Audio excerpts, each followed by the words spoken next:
Now, Nicole, starting with you, how did it feel to see that Carlton received the nation's highest honour, an AM, just 6 days ago when he had spoken about you in that way?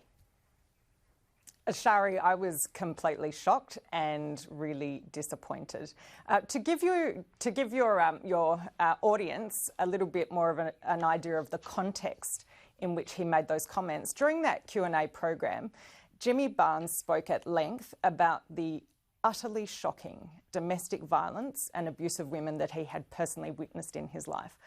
He spoke about how on his sister's wedding night, her husband tied her hair in a barbed wire fence and proceeded to nearly beat her to death. He spoke about how he'd seen his mum's friends, be at their house with black eyes and fat lips, and he'd seen his mum lying on the floor. So that was the broader context about terrible violence against women that Jimmy Barnes spoke about during that Q&A program. And during that Q&A program, Mike Carlton thought it was appropriate to suggest that Jimmy was exercising great constraint by not strangling me. It's just extraordinary. Amanda, Penny Wong and Christina Keneally moved a motion when Bettina Arndt was recognised in the Australia Day honours earlier this year, but they were pretty much silent when it came to Mike Carlton. Do you find this odd? I find it utterly hypocritical. When Bettina Arndt was given an Australia Day award, the fact that she had retweeted a policeman's comment that suggested a person who had set his family on fire in the most horrendous of circumstances should be considered with an open mind. That was alone enough for them to call for her award to be taken away, for there to be speech after speech of condemnation of violence against women.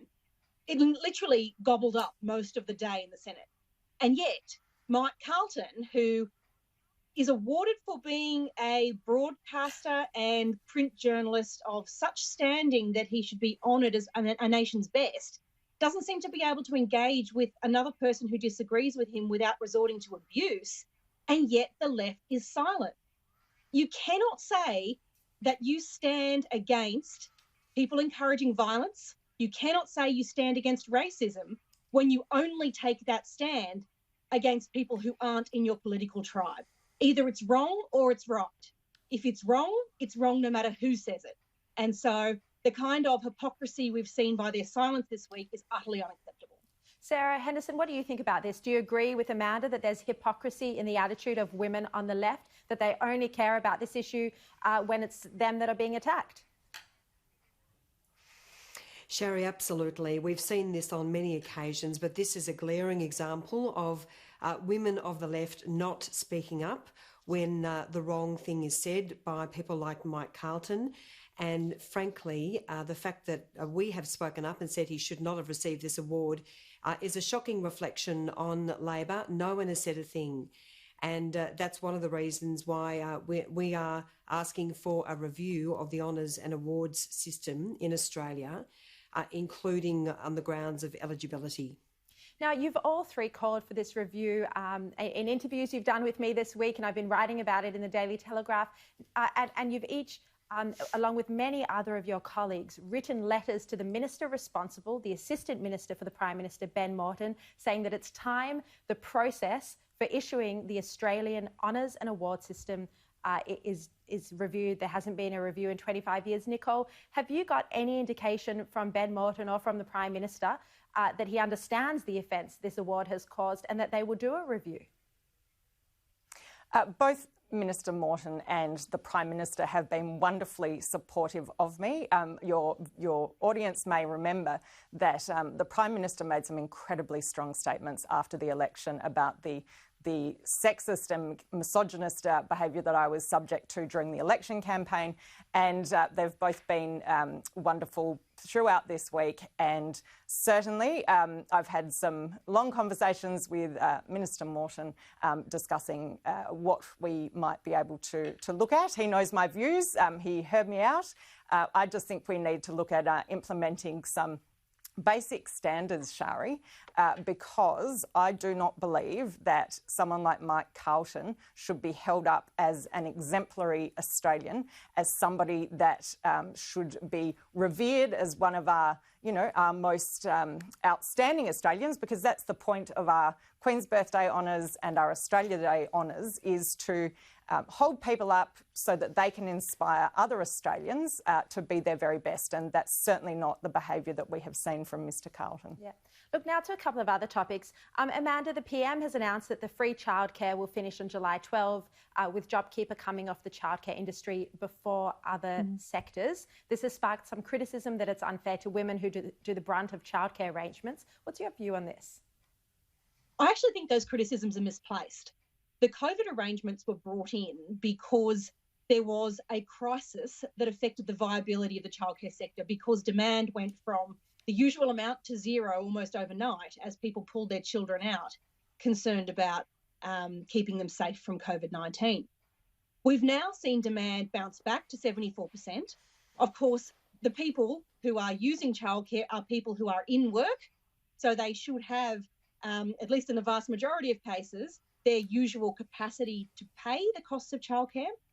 And it should also be noted that we've got in the childcare sector an enormous transition package to the tune of $708 million that's designed to help childcare centres maintain high staffing levels during this period, so that we can make sure we're getting quality care, so that people have the confidence they need to get back to work, and so that childcare centres are able to cope by paying people their normal wages without the benefit of JobKeeper. Now, there's some of the criticism is that there's been a withdrawal of JobKeeper early from the childcare sector. In practical terms, though, the sector is much better off, including all of the employees. And the reason for that is that the childcare sector is one in which many people weren't eligible for JobKeeper in the first place, because there's a lot of people who aren't permanent residents of Australia working in the sector. So with this transition payment, people working in the sector who didn't necessarily meet the criteria for JobKeeper are going to get the benefits, rather than finding that some people were and some people weren't. This is what the industry asked for. The people who are being asked to pay their usual rates for childcare are people back at work. And this reflects the fact that the childcare sector was touched first, along with hospitality and retail, by the impact of COVID-19. Sarah, what do you think of this idea that the recession is unfairly affecting women, and that there's been a Morrison government stimulus for the construction sector, but not for the areas where women mainly work? Well, Sherry, this is actually based on a false premise. So the home builder package, which was announced, is worth around about $680 million. And in fact, as Amanda has just mentioned, the transition package that we are providing to the childcare sector is valued at $708 million. So there's really no basis to be comparing the construction package and saying that women are worse off. And in fact, any family still on JobKeeper will be able to access a subsidy up to 95% of the fee up to the cap rate, so that they can return to work and still, of course, pay very, very little by way of childcare. It's an incredibly generous scheme. Ordinarily, some of the more disadvantaged families get a subsidy of 85% of the childcare fee. So now we are providing this additional support, and also, as Amanda mentioned, a broader number of workers will be able to access this relief, those who are on visas and also casuals who've been in one workplace for less than 12 months. So it's really has no basis. And I'm absolutely delighted, because of the demand in the childcare sector. More and more people are getting back to work, that we're really hopeful, of course, that with this support, we will see childcare centres back to full operation, and families being properly supported as they return to work. Yeah.